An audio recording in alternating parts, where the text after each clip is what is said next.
خان بابا د کلام سره تعلق لرونکي یو توتاخیل رور خبره کوله چې مونږ توتاخیل ته پته ده چې مونږ پښتانه یو، خو د ګجرو یو رضا خان نومي ګروپ دی چې هغه باقاعده لګیا دی په زور تنو ته دا وایي چې تاسو پښتانه نه یئ، تاسو ګجر یئ، او باقاعده د پښتنو خلاف هلې ځلې شروع کړي دي.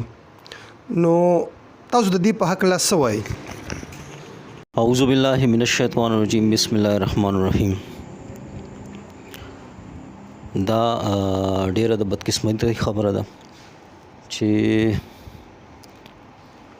دی خلکو ته مونږ ویلی وو دا کم چې د پښتون قوم دننه د لستوڼي ماران دي، په خاصه توګه دا اوس نیشنل پارټي ته پکار دی چې اوس په دې دپاره څه چل وکړي که نه.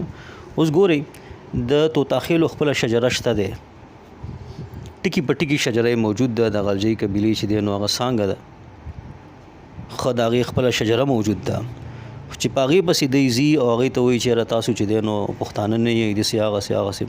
ګورئ دا د پنجاب چې دی نو پوره یو دغه دی، مونږ په خپل کور کې چې دی پردي کول غواړي، زموږ خلاف چې دی نو زموږ خلک راپورته کول غواړي. دا د دې دا چغې ما ځکه والې، ما ځکه د نیشنل پارټۍ مشرانو ته زه اوس هم وایم چې د خپل دننه د لستوڼي ماران وباسئ. دا د پښتون قوم ماتولو پسې لګیا دي، دا د پنجاب ایجنټان دي. اوس تا دا څه شی دی ته وګوره چې دی اوس توتاخیلو ته وایي چې تاسو پښتانه نه یئ. اوس پښتانه دي په خپله غور وکړي چې یاره دا اوس لکه مطلب دا دی که نه چې تاسو ګجري مطلب څه دی، پنجابي ده که نه، پنجابي کول یې غواړي. نو چې په پښتانه خاوره څومره د پنجاب اثر رسوخ زیاتېږي، پنجابیان دی زیاتوي، ځان سره پنجابي ژبه لهجې دغه کوي، نو پښتون اثر رسوخ به کمیږي که نه. په دې به بیا چې دی نو د نیشنل پارټۍ ملګري بیا خفه کېږي چې یاره داسې کار دی. اوس دا د نیشنل پارټۍ په مشرانو باندې دغه دی چې یاره هغوی د دې دغه وګوري چې دی څه کوي، لګیا دی د پښتون قوم هغه دغه چې دی هغه کمولو کوشش کوي اکثریت، او په څه شي باندې ګوره کلک کلک پښتانه هغه لګیا دي چې نو هغې ته وایي چې تاسو خو دغه نه یئ، تاسو خو پښتانه نه یئ. دا څه شی شو او څه شي باندې چې یاره د پنجابي شروع کوي، د پنجابي لهجه ګجري شروع کوي. دا د پنجاب ایجنټان دي، موږ له پکار دی چې دی دا بار بار ځکه ماوې په دې باندې چې دی خفه کېدل. نو اوس زما په خیال خو پښتنو ته پکار دي چې ځان ویښ کړي. د پنجاب ایجنټان باقاعده لګیا دي، څنګه چې تاسو به کتلي په افغانستان کې د خلکو د پښتنو سره چې دی په شناخت کارت کې باقاعده په تیر دور کې تاجک او ازبک دا لیکل کېدل. دغه شانتې زموږ دلته کې د پښتنو د اثر رسوخ کمولو دپاره په شناخت کارت وغیره کې د ژبې په خانه کې بچې دی نو د پنجابي لهجه لیکل کېږي او دا د پنجاب اثر رسوخ به دلته زیاتېږي.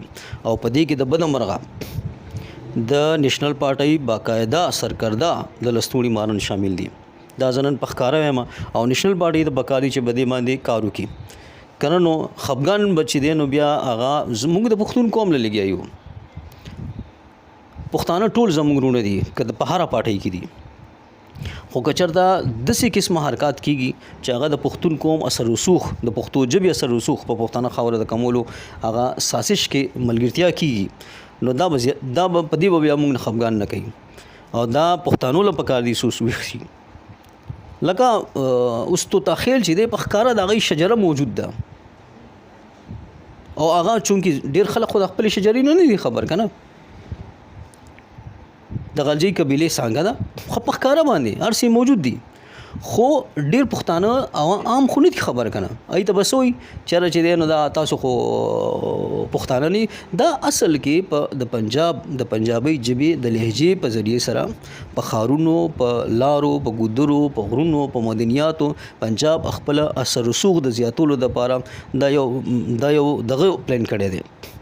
خو زمونږ او د بده مرغه د نیشنل پارټۍ سرکرده خلک ورسره شامل دي په دې شیز کې، ځکه دوی ته ما وایي چې دا د لستوڼي ماران دي، دی له پکار دي چې دی وپېژني. اوس د دې که دغه ونه شو، مخنیوی ونه شو، نو دا شی به نور زیاتېږي. بیا دا د پنجاب ایجنټان دي، په خپله تاسو سوچ وکئ چې پنجابي د لهجې په صورت کې هغه دلته کې دغه شو د پښتون اثر رسوخ به کمیږي.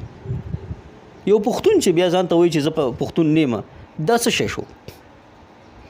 نو زه خو دلته وایم چې د نیشنل پارټۍ سرکرده چې کوم مشران دي هغوی ته پکار دي چې په دې باندې غور وکړي او په دې باندې ګام پورته کړي چې یاره د دې مخنیوی وشي.